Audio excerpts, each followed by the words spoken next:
आते मेहरबान दाता, झोली अड के खड़ी गरीब दर दे, बख्शो अपने नाम दादा।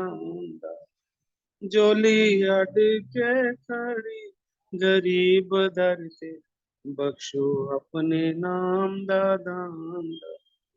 बोली बालड़ी सूरत दिल मेरे, सदा रहे बीरा मांदा था। मैं माप दी गावंदिया तन विचों निकलन दासी दे, आखिरी प्राण दाता।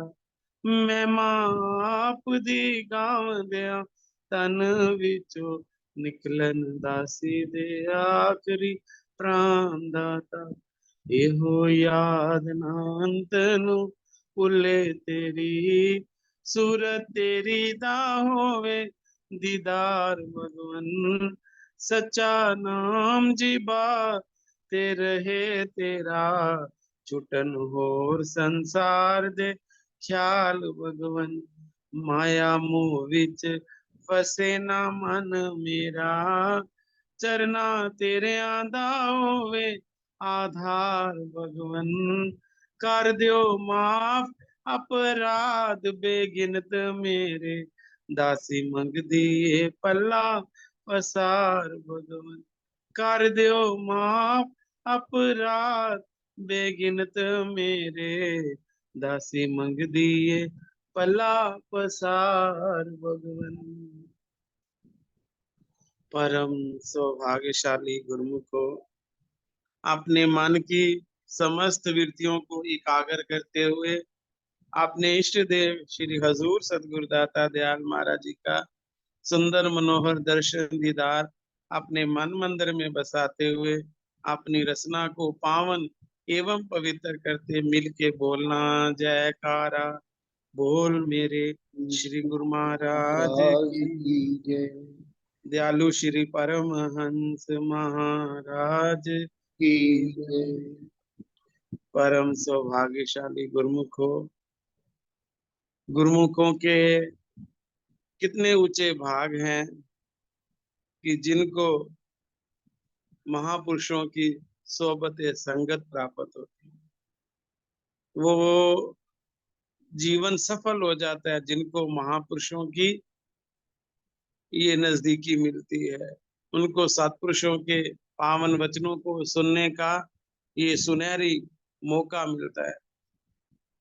वह भागशाली रूहें होती हैं जो सत्पुरुषों की चरणों में आकर अपने जीवन को संवारती हैं। गुरुमुखो, इसीलिए हमें हजूर अपने वचनों द्वारा अपने मुखारबिंद से कितने भाव के साथ हमें भाग्यशाली कहते हैं।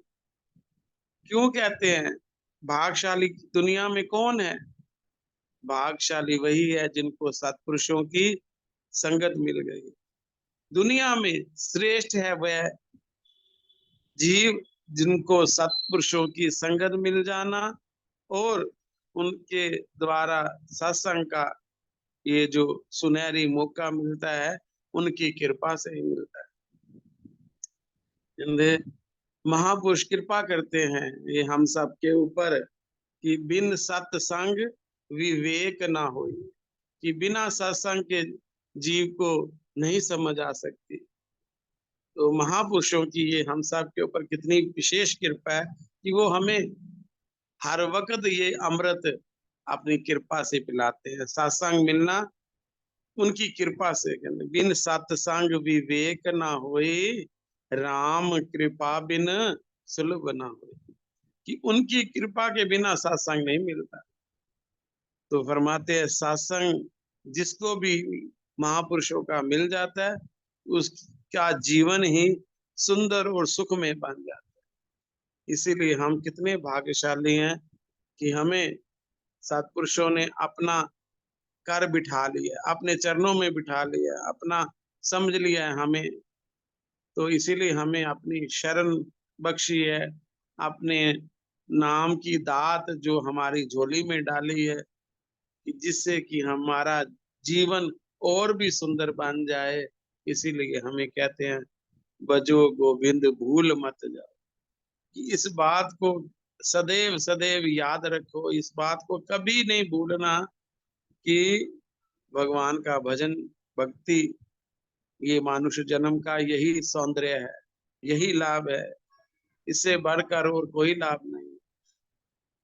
तो उनकी कृपा से हमें ये सत्संग मिल रहा है, क्योंकि सत्संग का मतलब ही है कि जो सत्य के साथ जोड़ दे, जो सत्पुरुषों से मिला दे, वही जीव सत्य का संग करता है, उसी को ये सत्य वस्तु मिलती है जो महापुरुषों की वचनों को श्रवण कर अमल करते हैं। उनको ही बार बार ये सत्संग मिलता है कि ये सत्संग में अपना जीवन और भी निखार। गुरुमुख को महापुरुष आते ही इसीलिए हैं कि जीवों का बेड़ा भवसागर से पार करना। क्योंकि फरमाते हैं आप प्रगटे इस जगत में जीव काज सुधारने। महापुरुषों का और कोई प्रयोजन नहीं होता, केवल केवल यही एक होता है कि गुरुमुखों का कैसे कल्याण हो, किस तरीके से कल्याण हो जाए, कैसे इनको भव सागर से पार करें। तो वही हमें प्रेरणा देते हैं कि हर गुरुमुख नाम की कमाई करे और नाम का अभ्यास करे और अपने इष्ट देव का ध्यान करते हुए उनकी हर आज्ञा मोक्ष को शिरोधारी करे। क्योंकि सेवक वही कहलाते हैं जो श्री आज्ञा को श्रवण करते हैं। महापुरुष भी हमें समझाते हैं, बार बार ये वचनों में हमें प्रेरणा देते हैं कि आज्ञा सामना सो साहेब से। आज्ञा के ऊपर और कोई बात नहीं है।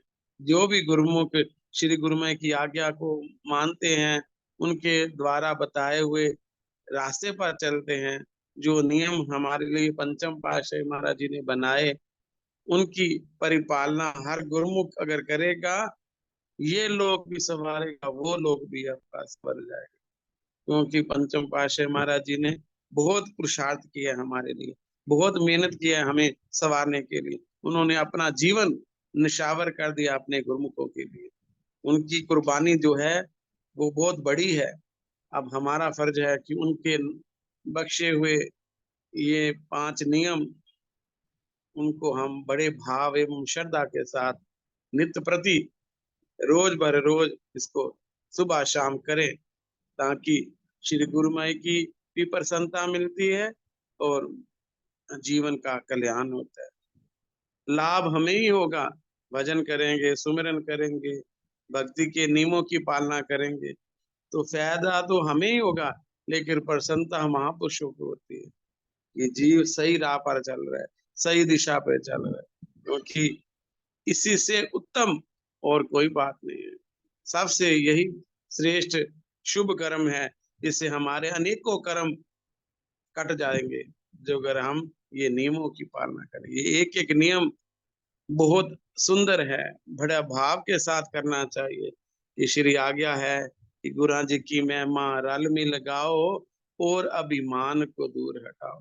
कि अगर हम सत्पुरुषों के चरणों में जाएंगे, आश्रम में जाएंगे, कुटिया में जाएंगे, मिलकर श्री सतगुरु दाता दयाल जी की श्री आरती पूजा करेंगे, तो इससे हमारे मन को भी खुशी मिलेगी और मन से अभिमान दूर होगा और मन खुशियों के खेड़े में आ जाएगा। क्योंकि सच्ची खुशी सत्पुरुषों के चरणों में है, संसार में कहीं भी नहीं है ये खुशी। ये सच्ची खुशी, सदा रहने वाली खुशी, सत्पुरुषों ने फरमाया कि गुरुमुख जन अगर इसको करेंगे, उनके घर में सदा ही बरकत रहेगी। क्योंकि ये बरकत वाला काम है। संसार कहता है कि मैं अपना वर्क, मेरे को लाभ हो, संसार के पदार्थों में लाभ ढूंढता है, संसार के सामानों में लाभ ढूंढता है, लेकिन उसमें लाभ नहीं, उसमें तो हानि छुपी होती है।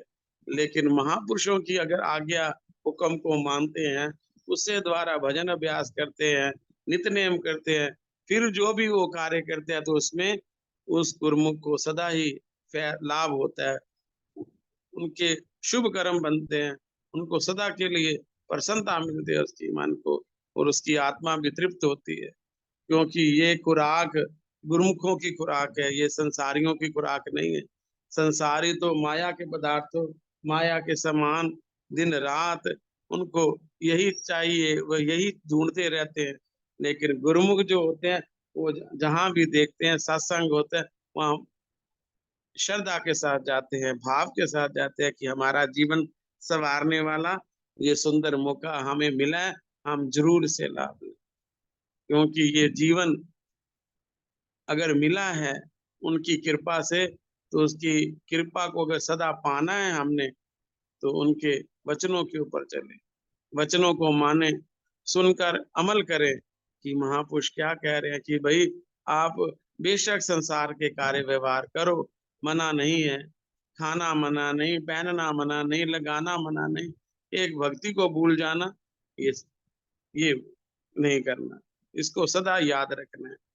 इस संसार के कार्य पीछे करे, सबसे पहले भक्ति का कार्य करें, क्योंकि जिससे लाभ होगा वो पहले काम भक्ति वाला हम गुरुमुख जन करेंगे, तो ही हमें आनंद मिलेगा, खुशी मिलेगी जीवन की, जीवन सफल हो जाए। जीवन सफल करने का कितना सुगम सरल साधन हमें महापुरुषों ने बताया।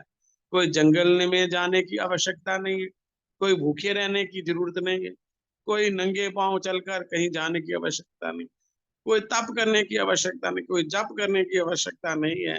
कितनी सरल सरल रास्ता बता दिया है हमें कि अगर कोई गुरुमुख इन नियमों को पकड़ लेगा, उसकी हम लोक में ही नहीं परलोक में भी सहायता करें। क्योंकि नाम ही एक ऐसा वस्तु है जो सदा सुख देने वाली है। राजा जनक जी ने जब भक्ति की महिमा को पा लिया, गुरु की आज्ञा को शिरोधारी कर लिया, तो उन्होंने उसके उन्हीं के द्वारा अष्टावक्र जी से जो दीक्षा ली थी, उस नाम की कमाई की उन्होंने, ऐसी कमाई की, ऐसी आज्ञा हुक्म को माना कि उनके रोम रोम में इष्ट देव बसने लग पड़े, रोम रोम उनका पवित्र हो गया। ऐसी नाम की कमाई की कि जब वो संसार से जाने लगे तो कहते हैं संसारियों के तो देह जलती है, लेकिन उनकी ऐसी कमाई उत्तम और श्रेष्ठ बन गई क्योंकि गुरु की आज्ञा मान रहे थे, गुरु के वचनों के ऊपर चले, गुरु ने जैसे बताया उन्होंने किया। ऐसे नाम के रंग में रंग गए कि जब वैसे जाने लगे तो महापुरुषों के भगवान के पार्षद उन्हें लेने आए, भाई आओ महाराज जी, देह समेत आपको वैकुंठों में ले जाया जाएगा। ये भगवान की आज्ञा हुई, ये गुरु की कृपा थी ना, जो उससे ने उन्होंने इतनी पद को प्राप्त कर लिया। ये नाम की कमाई का सौदा जो गुरुमुख जन करते हैं, उन्हीं को ये सुंदर अवसर प्राप्त होता है। जब वह जाने लगे विमान से तो पूरा ब्रह्मांड उन्होंने दिखा दिया। तो एक रास्ता ऐसा भी आया जिसमें कोलाहल मची हुई थी, ऐसा द्वार उन्होंने देखा, उन्होंने कभी देखा ही नहीं था, क्योंकि नाम जपने वाले तो सबका कल्याण करते हैं, उनको तो इस रास्ते का पता ही नहीं था। तो वो पूछने लगे पार्षदों से कि भाई ये द्वार कौन सा द्वार है? कहने लगे महाराज जी ये वो द्वार है जिसका नाम भगवान ने रखा है नरक, कि जहाँ संसार में जो जीव आते हैं अगर भक्ति नहीं करते, नाम नहीं जपते, सत्पुरुषों की आज्ञा मौज में नहीं चलते, वो जीवन को यूं ही बर्बाद कर देते हैं, खाने पीने में और सोने में और माया के सामानों को एकत्रित करने में। उनकी गति ऐसी होती है कि उनको फिर कैसी यातनाएं सहन करनी पड़ती है, उनको दुख उठाना पड़ता है। ये नरक द्वार हर किसी के कर्मों के अनुसार इसको ये द्वार मिलता है। जो जीव संसार में किसी को धोखा देते हैं, जो जिस संसार में जीवों को कष्ट पहुंचाते हैं, जो किसी का बुरा भला करते हैं, उनको ये द्वार मिलता है, उसी के द्वारा उनको सजाएं मिलती है। कोई तेल के कढ़ाई में चला जाता है, कोई आरे पे चला जाता है, किसी को इतने इतने भयानक भयानक उन्होंने सजाए बताई कि जो नाम के बिना जीवन यातना करता है, सुखों के समानों को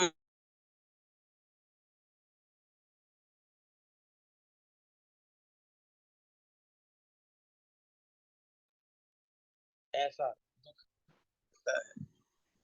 तब महापुरुषों ने दया आ गई कि इनका फिर कल्याण कैसे होगा।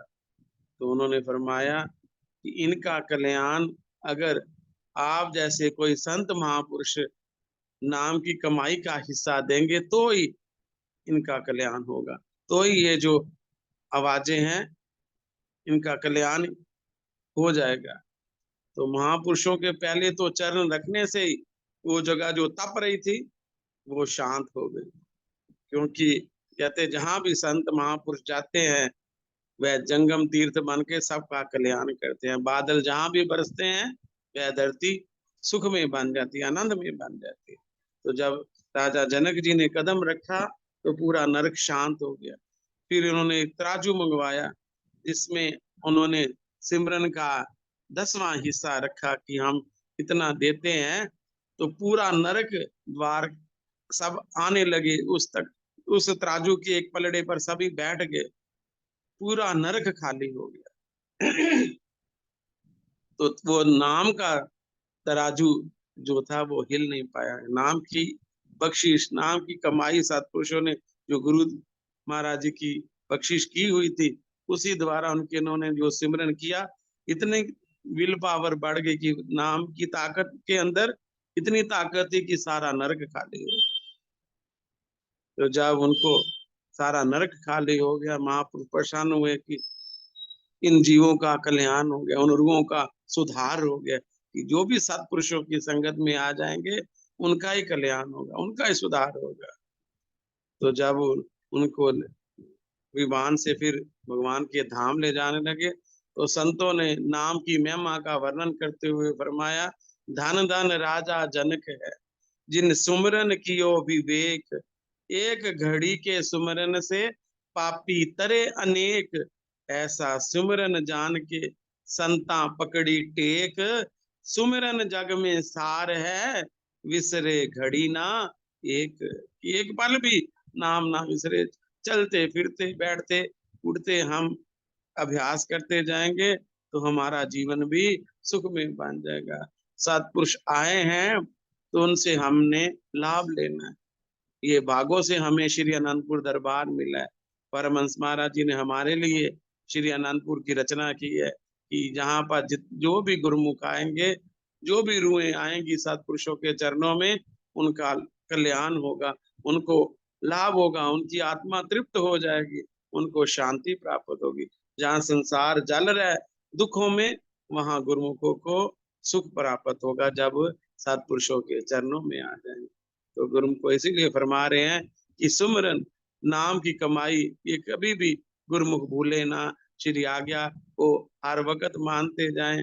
बड़ा सुंदर रास्ता बताया है, बड़ी सुंदर भक्ति बता दी, बड़ी सरल सुगम साधन हमें दे दिए कि आप घर बैठे भी कर सकते हो।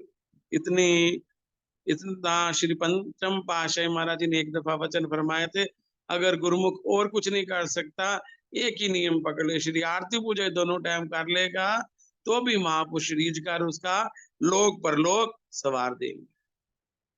तो गुरु को जो महापुरुषों ने हमारे लिए इतनी कुर्बानियां की हुई हैं, उनका ये हम इवज तो नहीं चुका सकते, लेकिन उनकी आज्ञा को मानकर उनकी प्रसन्नता प्राप्त कर सकते हैं। हम सब जीव जितने भी इस ग्रुप में जुड़े हुए हैं, सभी गुरुमुख जन ये नियम बना ले कि हमने जो 2 घंटे भजन अभ्यास बताया है वो हम करें, और श्री आरती पूजा जो 5 नियम है इनको भी बड़ी भाव एवं श्रद्धा के साथ करेंगे तो आरती पे लिखा है, आप पाप त्रय ताप गए, इतनी बड़ी बख्शीश इसमें लिखी है।